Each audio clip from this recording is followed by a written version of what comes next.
Hi folks, this is Vince with Dad's Gaming Addiction, and today we're going to quickly take a look at Flipside. This game supports one player, it's for ages 12 and up, and the average play time is about 20 minutes. Just a quick note about that, I don't agree with those limitations, and I'll explain why later in my review.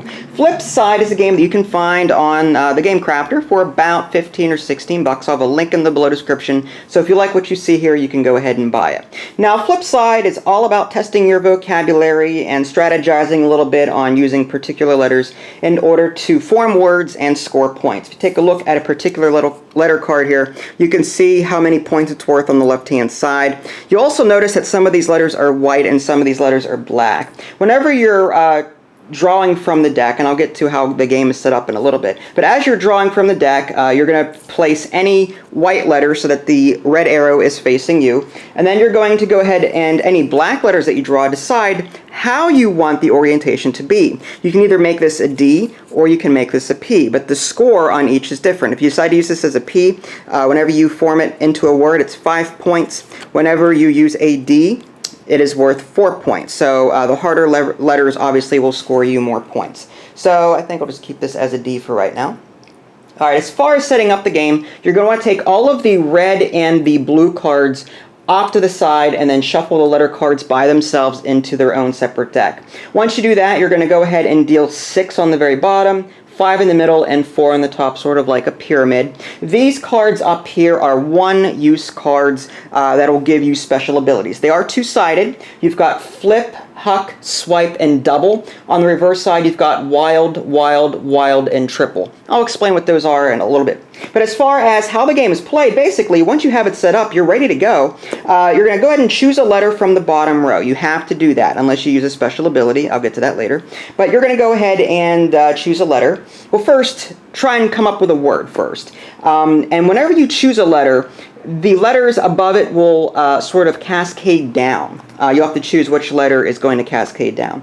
But let's see what word I can form in my mind that would make sense and be a good example here. So I could maybe start with D, and then if I start with D, then maybe I could slide down the I or the E, and then I could use the E or the I as the next letter in my word that I'm forming. Let's say I decide to go with the D. So I'm going to go ahead and do D, and then I would choose either the I or the E to slide down. Well, I do like the letter E over the letter I because I just think it's used more. RSTLNE, that kind of thing. So we're going to go ahead and slide that down. Whenever there is a vacant spot like that, now you'll be choosing one of these two to slide down. Again, this is an M and this is a P. Had I set this up and decided to, I could have made this a W if I wanted to, which would have earned me 6 points had I used it. And then again, on the reverse side of this P is a D. So what do I want? See, this is where the strategy comes into play. You have to sort of decide what you're going to slide down and then what you're going to use on the bottom row so that more things can slide down. You sort of have to strategize how things are going to slide down in order to form the word that you're looking for. So maybe I will slide down, let's go ahead and slide down the M, and then whenever you have a vacant slot along the top like this, you're going to just draw a card from the deck and do that. Now, it's a black card, so I can either make it a U or I can make it an N. What do I want? Well, do we have a lot of vowels out on the table? Sort of. We've got an E, an A, and an I. Let's go ahead and make it a U. Okay. And then we're going to come up with our second letter. Again, I don't know what word I'm going to be forming yet. I'm sort of just making this up as I go. I could do damn. That would be one way to get around that. Or damp.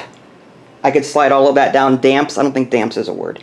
So let's go ahead and go with the A. And then I'm going to slide down the M so that I could use it on my next turn. And then I'm going to go ahead and slide down the P because I know I'm going to use that. Alright, instead of the U. And then we're going to go ahead and draw a card from the deck, and there's a T. Okay. Now again, I could decide to do something else. I could choose the letter L if I can come up with a word with the letter L. D-A-L. I don't know about that one. D-A-O, D-A... Yeah, I think damp is the way to go here. D-A-R-E, dare. I could do that. Or D-A-R, the L would slide down here. On the very end, you only have the one choice. The card on the end slides down this way. Had there been an I on the bottom row, I could have done like daring, maybe, because there's a G here, but I don't see an N anywhere. All right, well, let's go ahead and go with damp. So we're going to bring that here. We're going to slide the P down. like so. I could have slid down the R if I wanted to, but I didn't do that. and then I have to slide down either the T or the U. So what do I want to slide down? Well, I'm probably not going to use either of them in this word. So I'm sort of going to have to think, okay, on my next word, what am I going to use? So maybe I'll go ahead and throw down a U, give myself a couple of vowels that I may want to slide down for my next turn. And then I'll go ahead and draw from the deck to fill this empty slot up here. Oh boy, it's an X, everyone's favorite letter. And then again, P is what I could use here. Out of these 6 letters here, I think damp is the way to go. So we're going to go ahead and use P. All right. And again, do we want to slide down the R or slide down the U? Thinking. Well, we've already got an R on this row. So I think sliding down the U is the way to go. And again, you can't change the orientation of the black letters once you decide what letter they're going to be whenever they're drawn. I'm going to go ahead and bring the T down, and then we're going to draw one from the deck, and okay, I have a choice. Do I want to make that a B? That'll give me 5 points, or do I want to make it a Q, which is worth 6 points? It's always on the left-hand side. Whenever you get a black letter, you always look on the left-hand side to see how much it scores. Q obviously is harder than B, so that's why the Q is 6 and the B is 5. I'm going to go ahead and make this a B. All right. And is there anything else I can do with this word? Dampo, dampu, damper. I don't know if damper is a word. U-R? No, I don't think so. Dampen? No. Damper. Is there an R? There is. Damper. I don't know if that's a word, damper. Can something be damp? I mean, something can be wetter, but I don't know about damper. I'm going to have to look that up in a dictionary. But let's just stick with damp for right now. So let's just say that we decided that, okay, we're done with this particular turn. So now we're going to count up our score. Again, you look on the left-hand side. That's 4 points. You're going to, on your separate piece of paper, write the word damp down. And then you're going to go ahead and use, you're going to add up 4, and then 2, which is 6, another 4, which is 10, and another 5, which is 15. So I've scored 15 points for this particular turn. These go into a discard pile, and you're going to keep track of the words that you're building because you can't use the same word twice. That's in the manual here somewhere. I don't remember where. As you can see, the manual is fairly long, but not as long as you think. I mean, the game is very easy to play. Now, as far as the special abilities go, you can use these once per game. This flip card, for example, you decide to use it as a flip card, you can choose one of these black letters and then flip it to the other side, which is nice. Or you could use the reverse side, a wild. You can use this as any letter that you want to as you're building your word, but you get 0 points for it. So if you are out, if you need a really, if you need a particular, wow, there's a lot of motorcycles out there today. Anyway, it's really hot in Pittsburgh today, so there's a lot of motorcycles. But anyway, let's say you're looking to make a really good long word, but you need one freaking letter to do it. This is where this wild card may come in handy. So you could do that. Flip allows you to either flip a letter, or you can use it as a wild. Huck basically allows you to take a letter and just remove it from the game completely. If you don't like the letter X or the letter Q, if you decide to use the letter Q and decide later, why did I pick Q? Why didn't I go with B? You can just use this card, get it out of the game, and be done with it. And that's actually something that you might want to say for the end of the game, because at the end of the game, you're actually penalized for how many cards you have left over once you go through this entire deck. And you're going to be trying to just keep going and forming words. And when this deck runs out, you're going to try and get rid of all of these letters. And you're penalized at the end of the game for as many letters as you have left. If you manage to use all of the letters, I do believe you get an extra 5 points. Again, I don't remember off the top of my head because the manual is, I don't want to say long, but you know, it's a little lengthy. But you do get an extra 5 bonus points at the end of the game. So you may want to save this Huck for the end of the game when you're trying to get rid of a particular letter, or because you can't use it for whatever reason. Or again, you can use it as the reverse for a wild. You've got swipe here.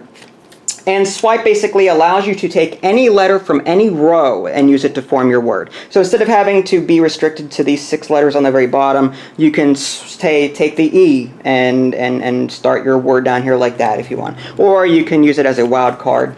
And then you've got this double and triple. Basically, the way this works is, I think if the word is 4 letters or less, 2 to 4 letters long, then you can use this card and triple your points. If the word is 5 or more letters, then you have to use the double, and then you would double your points on that. And again, these are one-time use cards, so once you use them, that's it. You can't use them anymore, and you don't get any bonus points, I don't believe, for having any left over, so you might as well use them. And that's basically the gist of Flipside. I didn't cover all of the rules found in the manual, but that should give you the basic understanding of it. There are various difficulty levels. listed here, for example, intermediate, advanced, expert, master level. That basically involves getting rid of so many of these cards up here, being limited to words that are at least 4 letters long. Some of them, like the genius level, you have to remove all 3 cards, and you're limited to words that have to be at least 5 letters long, and so on and so forth. And there's a little like scoring log back here in case you want to do that. There's an action cards guide back here, and a quick guide for all of the points in case you don't want to bother turning the card over and reading the text. You can look at the back of the manual and you can see how much each letter is worth. So as far as what I thought the review goes, like I said in the very beginning of the video, I don't agree with the age requirement and the 1 player here. Yeah, the game probably takes about 20 minutes, but this game could support more than two players. It could support as many players as you want, honestly, because you could play cooperatively. Let's say that you're a teacher and you have a classroom full of kids and you want to encourage your students during your spelling class to work together to come up with the best score possible and to expand their vocabulary, whatever. You could play this with like 20-some students, you know, and have them work together. So this is a cooperative game. This could easily be played as a cooperative game, and the number of players you have, you know, is, you know, it could be as much as you want, honestly. My son and I could sit here and play it, again, in a classroom setting. A teacher and her students or his students could play it. So there's no problem there. You're not limited to a solo game. You could play this cooperatively if you want to. I think you could probably play this as a competitive game, like let's say 2 players. I haven't tried it, but I don't see why it wouldn't be possible. And that would actually make the game pretty strategic too, because as you're choosing letters to form words, you can keep track of your score on one side as you're writing the words down, and your opponent is keeping track of their letters on the other side of the piece of paper and their score as well. And you're going to be trying to use letters in such a way that screws up your opponent and then sliding them down so that you screw up your opponent on their next turn. So it doesn't say it on the box, but you could technically play with 2 players if you're creative and willing to be a little flexible.